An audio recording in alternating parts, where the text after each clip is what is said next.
Well, greetings from the sales floor of Ellingson Motorcars here in Rogers, Minnesota, suburb of Minneapolis, Minnesota. Today we're going to talk about a true classic from 1936, a Packard 1400 four-door sedan. I will give you all the details in a moment.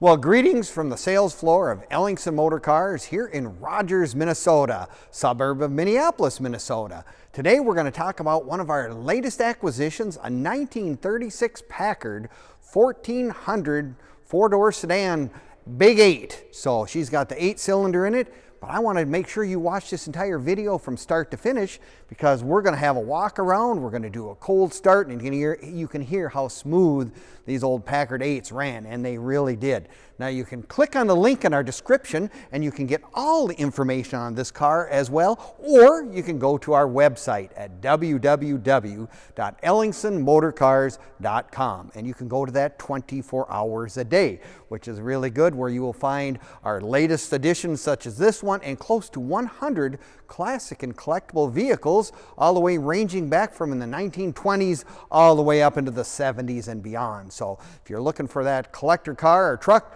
we probably have it here in stock at Ellingson's. But today, 1936, we're right in the middle of the Depression. I mean, Packard was struggling like every other manufacturer, trying to come up with ideas how to get the general public to buy their cars. Well, Packard came out with this is one of those examples. It's one of the cars that they still got a few of them sold back even in 1936, but they only produced about 4,000 of this particular model, and that's really a low production figure. That's why you don't see very many of them. For a 1935 to 36, very few cosmetic changes. Basically, Packard was trying to, hang in there, like I said, right in the middle of the Depression.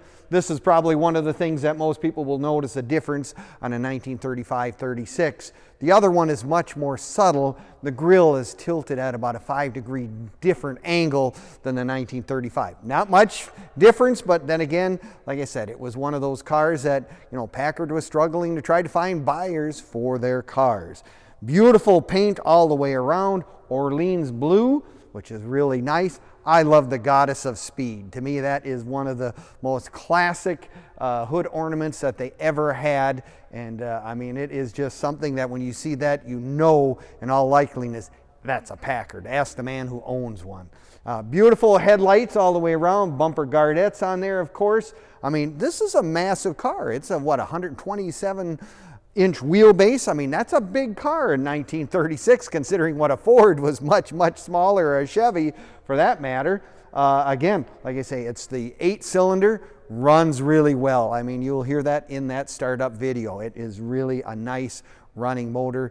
That's one of Packard's claims to fame, I guess, if you will, from this era. Has, of course, the Packard hubcaps with the wire wheels. I mean, everything you look, there's always got to have their name someplace for the person who, for whatever reason, wanted it. What kind of car was that? Oh, there it is right there, the Packard emblem right in the middle.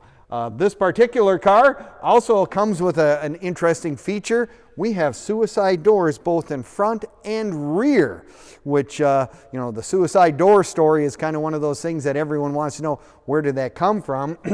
Fact of the matter is, my aunt told me the story that happened to her in the old Ford they were in when she was 2.5, 3 years old. She grabbed the inside door handle as a little kid sitting on Grandma's lap. Well, when you hit that, the wind will take the door, and she grabbed for it, and my aunt went right out into a snowbank. Luckily, she wasn't hurt, but that's one of those things. But yeah, you just open the doors and the wind would zoom. But I mean, it's really nice for accessibility to get in the car. That is one of those really nice features. You get in the car, it's easy to get in. And legroom. This is one of Packard's big things, 1936. Legroom, front seat as well as back seat. Because some of these older cars, that front seat was a little challenging to get in and out of. This one gives you plenty of room.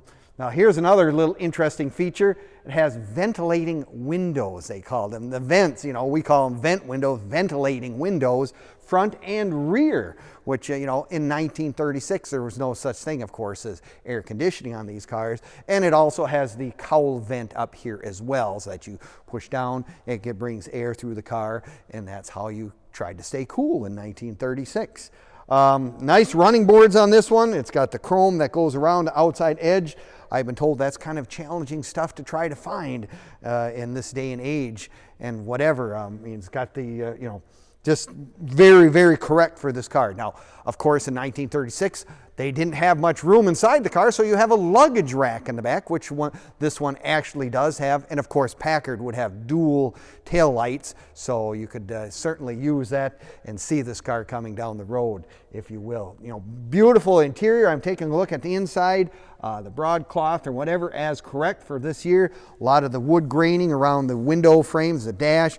What a beautiful instrument cluster. Just take a look at that. It is really nice. All the gauges. Packard was trying to give you a little more feel for how the car was performing. They gave you extra gauges and extra instrumentation. The other interesting thing, I look in here and go, what's in the middle of that? It is a radio, a very rare option, needless to say, in 1936. AM radios, of course, no FM radios in 1936. But yeah, that is a nice upgraded feature for an old car of this sort. Again, like I said, look at that leg room in that back seat with the little rod that you put your blankets or your whatever to keep yourself warm. If you're going down the road, you pull that on, because, you know, these cars were notoriously cold no matter what. But, you know, Packard probably had a little bigger, heater than probably most of the smaller cars. I mean, they got a little footrest in the back, and of course ashtrays are another one of those things. Dual glove boxes as well. Now you can find all of our vehicles on Facebook, YouTube, and Instagram as well. You know, give us a like, leave us a comment, or subscribe. We appreciate it. It's always interesting about all the information on this car, cars we currently have in inventory, and cars we've actually had in the past as well. So you can, if you're perusing the internet and looking for something, you're a car person, you can take a look at those sites as well, because they'll have our cars on there too. I guess this is, like I said, this is considered a true classic. Beautiful car all the way around. If you need one in your collection, this is probably one of those more reasonably priced ones, of course, because it's the four-door sedan versus a convertible or one of the custom bodied ones that Packard had. But this is one that you can actually get in and drive and enjoy. 3-speed manual transmission, very easy to operate, and it starts, of course, an electric start, of course, in 1936. So if you're like me, maybe you want to come down and look at it in person. We have many folks that come by, fly in. Minneapolis, St. Paul International Airports are a mere 45 minutes away.